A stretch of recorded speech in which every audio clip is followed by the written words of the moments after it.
कढण भरिसां Sindh public school दातू मल्हा में मज़दूरनि जे आलमी ॾिहाड़े जे हवाले सां हिकु तक़रीब मुनक़द कई वई। तक़रीब में स्कूल जे ॿारनि तक़रीरूं, टेबलोज़ ऐं खाका पेश करे मज़दूरनि खे भेटा पेश कई। जॾहिं त बदीन में मुसलसल पाणी जे हथरादू खोट सबबि रोज़गार जे ज़रियनि जे घटिजण सां हितां जे अवाम जी लॾ पलाण ऐं ग़रीब मज़दूरनि जे परेशानियुनि खे पिणु पेश कयो।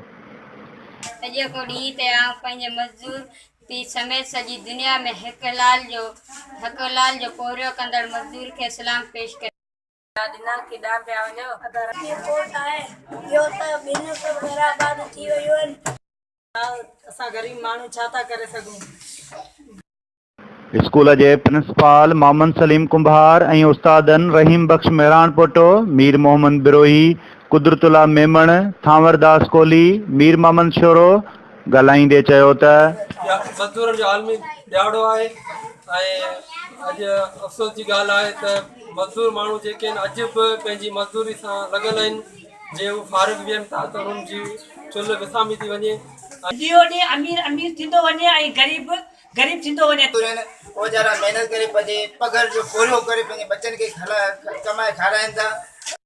शहर में मजदूर जैसा कोई दर बदर नहीं, जिसने सबके घर बनाए उसका कोई घर नहीं। ॾींहुं मज़दूर जो आहे ऐं हुनजे वेहण जो ॾींहुं आहे ऐं हुनखे अहिड़ो को सिस्टम हुजे हा जेको उन्हनि खे गवर्नमेंट जे हिसाब सां जीअं त उन्हनि खे का ॾियाड़ी फ्री में ॾिनी वञे त उहो वही घर खाए हा।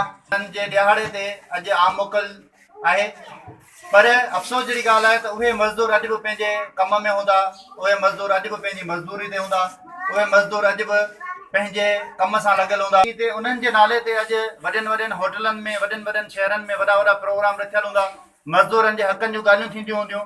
पर हैरत आहे त असांजो मज़दूर जेको आहे उहो अॼु बि पंहिंजे हक़नि खां मुकमल तौर ते लाइलम बणियल आहे। ऐं सभ खां वधीक अफ़सोस जहिड़ी ॻाल्हि इहा आहे त असांजे इलाइक़े में जेका पाणी जी खोट आहे, पाणी जी खोट जे करे असांजो इलाइक़ो दरबदर ऐं तबाह हाल बणियल आहे। असांजो हिते जो जेको मज़दूर तबिको आहे उहो तमामु घणो परेशानी खे मुंहुं ॾेई रहियो आहे। हिते वक़्तु हुकूमत जे तरफ़ खां जेका महांगाई जो जेको तूफ़ान आयो आहे उन में जेको मज़दूर ग़रीब आहे उहो वीचारो पंहिंजे ॿारनि जे लाइ 2 वेले जो अटो वठण जे लाइ परेशान आहे। ऐं ॾाढो मज़दूरनि जे लाइ ॻाल्हियुनि में त कई कानून जुड़ियल आहिनि, पर उन्हनि ते अमल ज़रे बराबरि बि कोन्हे।